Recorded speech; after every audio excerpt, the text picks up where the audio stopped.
প্রিয় বন্ধুরা, আশা করি ভালো আছো। আজ এইখানে আমরা ইংরেজি গ্রামারের কিছু গুরুত্বপূর্ণ অক্সিলারি ভার্ব, যেটাকে বলা হয় মোডালস, আমরা আজকে মোডাল নিয়ে আলোচনা করব। তো চলো, go to the board.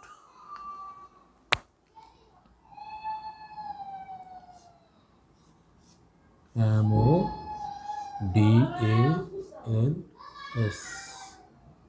Modals.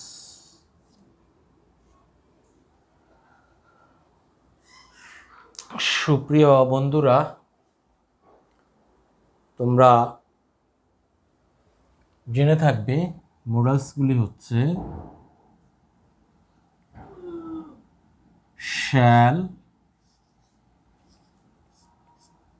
Should,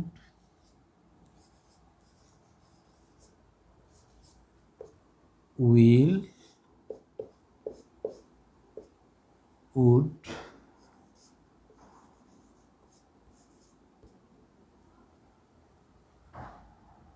can, could, May,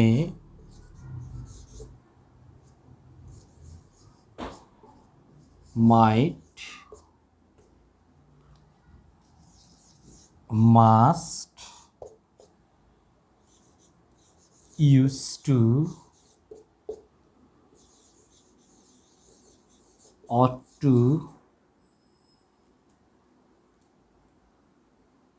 etc. তাহলে এই হচ্ছে মোডাল। মোডালগুলি মূলত মুড প্রকাশ করার জন্য ব্যবহার হয়। আমরা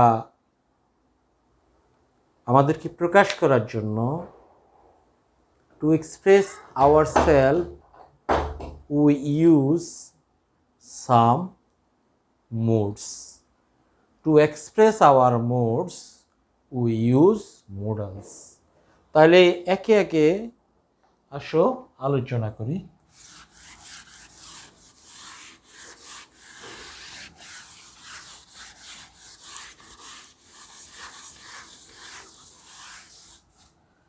প্রথমে হচ্ছে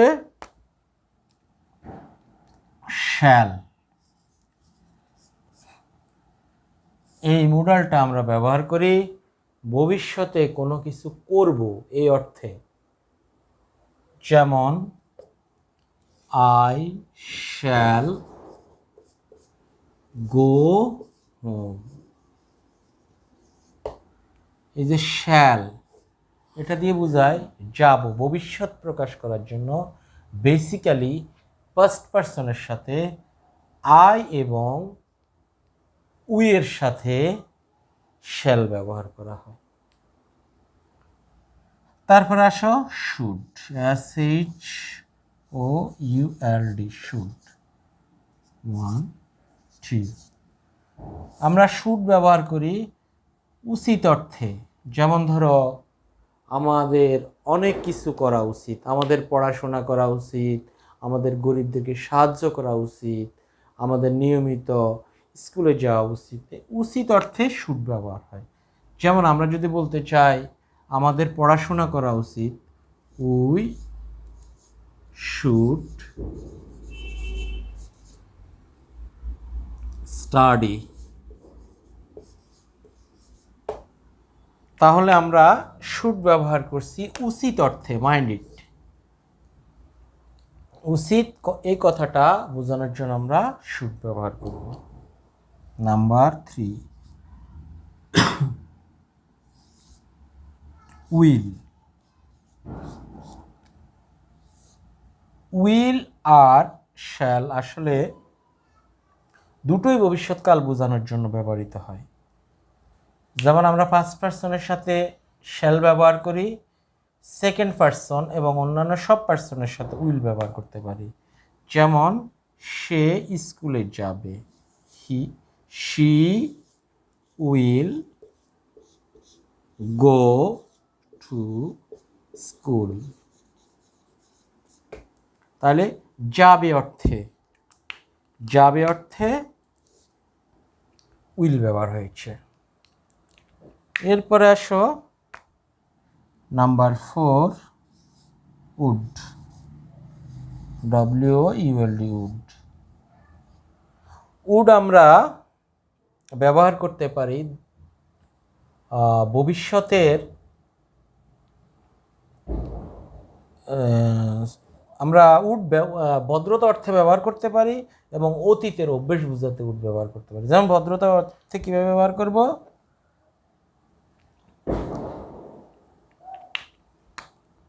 would you open the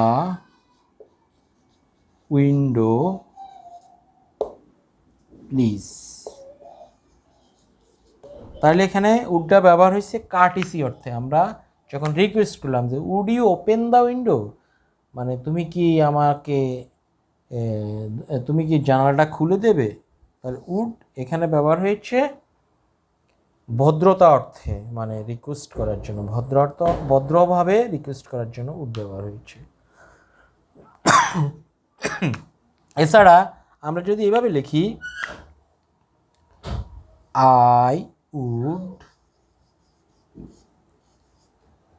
I would swim, SWIM, swim in the river।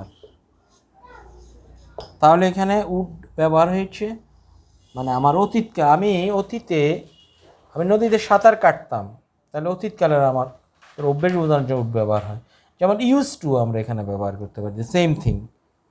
উডের পরিবর্তে এখানে ইউজ করা যায় use to. I used to swim in the river, I would swim in the river, same thing. এরপরে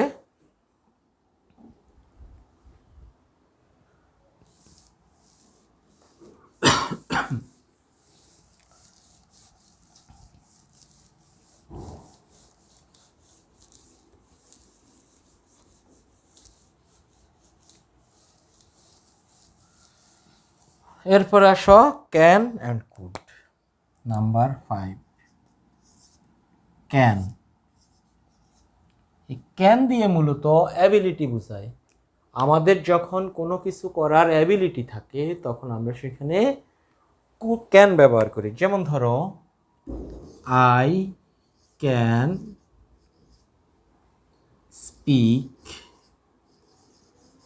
ইংলিশ।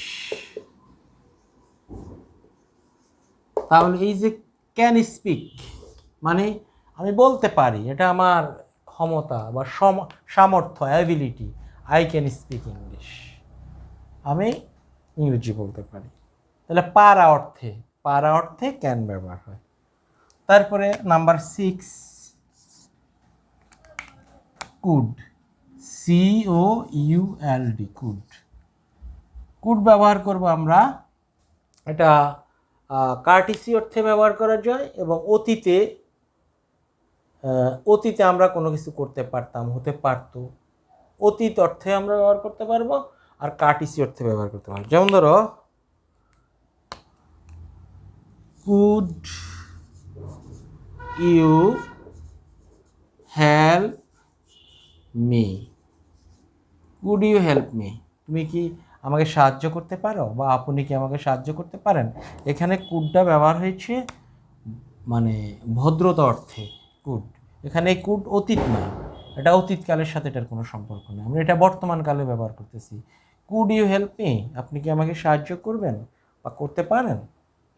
আবার আমরা could অতীতকালে ব্যবহার করলে কীরকম হবে, যেমন ধরো, I could Singh songs, SONGS, সংস। এখানে কুড ব্যবহার হচ্ছে অতীতের সামর্থ্য অর্থে, মানে সক্ষমতা অর্থে। যেমন আই কুড সিং সংস, আমি আগে গান গাইতে পারতাম, মানে আগে আমার সক্ষমতা ছিল গান গাওয়ার। তাহলে একটা হচ্ছে to express কার্টিসি and to express ability in the past. এই দুটো অর্থে কুড ইউজ করা যায়। তারপর হচ্ছে মে। মেয়ের ব্যবহার প্রথমত কোনো সম্ভাবনা, এটা দিয়ে মে দিয়ে পসিবিলিটি বোঝায়, পসিবিলিটি অর প্রবাবিলিটি। যেমন ধরো ইট মে রেইন, ইট মে রেইন টুনাইট, ইট মে রেইন টুনাইট মানে আজ রাতে বৃষ্টি হতে পারে, বৃষ্টি হওয়ার একটা সম্ভাবনা আছে। তাহলে এটা দিয়ে কি প্রকাশ পেল? প্রবাবিলিটি প্রকাশ পেল। আবার মে অনুমতি অর্থ আমরা ব্যবহার করতে পারি। যেমন ধরো may I come in sir. আবার মে প্রার্থনা, দোয়া করা, এইসব উইশ করা অর্থ ব্যবহার হতে পারে। এরপরে নাম্বার 8 মে মাইট, MIGHT মাইট। মাইট প্রথমত মেয়ের ফার্স্ট টেন্সে মাইট ব্যবহার হয়, যেমন ইট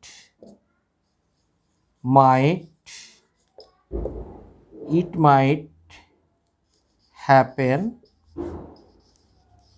দ্যাট নাইট মানে সে রাতে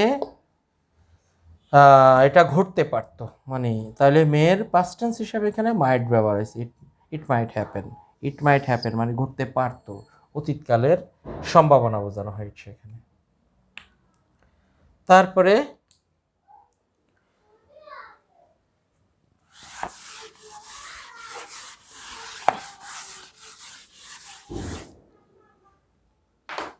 এরপরে আসো নাম্বার 9।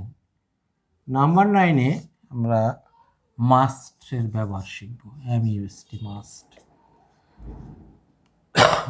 মাস্ট আসলে কোনো কিছু অবশ্যই হবে, যেটা অবশ্যই, it must happen,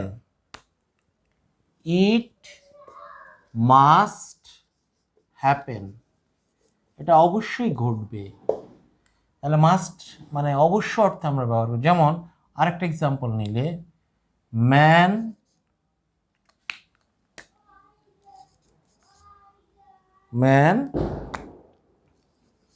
must die some day, man must die some day মানুষ অবশ্যই মারা যাবে কোনো একদিন। তাইলে অবশ্যই হবে কোনো কিছু যখন আমরা বলতে চাই, অবশ্যই আমরা করব কোনো কিছু বলতে চাই, এই ধরনের ক্ষেত্রে আমরা মাস্ট ব্যবহার করি। এরপরে আরেকটা আলোচনা করি,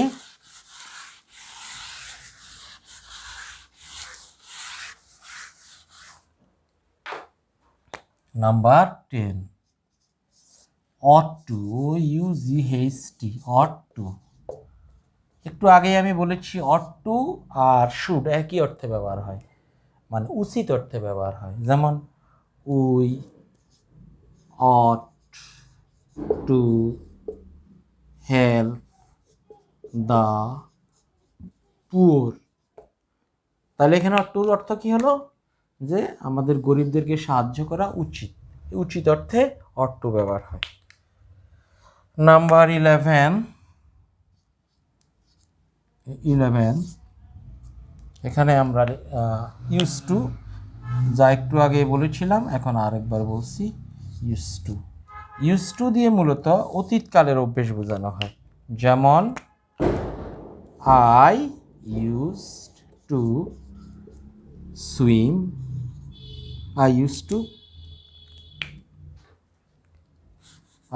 to CATCHES catches fish in the river। তাহলে এখানে এই ইউজ টু দিয়ে মানে আমার অতীতে ইউজ টু ক্যাচ, CATCH মানে আমি অতীতকালে নদীতে মাছ ধরতাম, এই মাছ ধরার আমার অভ্যেস ছিল, অতীতকালের অভ্যেস বোঝানোর জন্য ইউজ টু ব্যবহার হয়। তাহলে আমরা মোটামুটি প্রাথমিকভাবে এই মুডালসগুলি সম্পর্কে জানলাম, তবে একটা ইম্পর্ট্যান্ট গ্রামাটিক্যাল পয়েন্ট না বললেই নয়, সেটা হচ্ছে যখনই কোনো মুডালস ব্যবহার করবে তখনই কিন্তু মুডালের পরে সব সময় always ever and ever you will use the base form of verb. মুডালসের পরে সবসময় ভার্বের বেস ফর্ম ব্যবহার করতে হবে। এই জিনিসটি আমাদের মাথায় রাখতে হবে। This is very vital grammatical point. এছাড়া আরও আছে নিড। নিডকে আমরা মুডাল হিসেবে ব্যবহার করতে পারি, ডেয়ারকে ব্যবহার করতে পারি, তাছাড়া গোয়িং টু এটাও একটা মুডাল। তো সেদিকে এখন আর যাচ্ছি না। যাক, আপাতত এগুলি তোমরা বাসায় প্র্যাকটিস করবে, বেশি বেশি ইউজ করবে, এবং যখন কোনো টেক্সটের মধ্যে এগুলির ব্যবহার পড়বে অবশ্যই তোমরা মনোযোগ দিয়ে খেয়াল করবে। You will analyse any text from grammatical point of view, then it will help you much more. So keep practicing at home. Then that's all for now. Thank you all. Allah.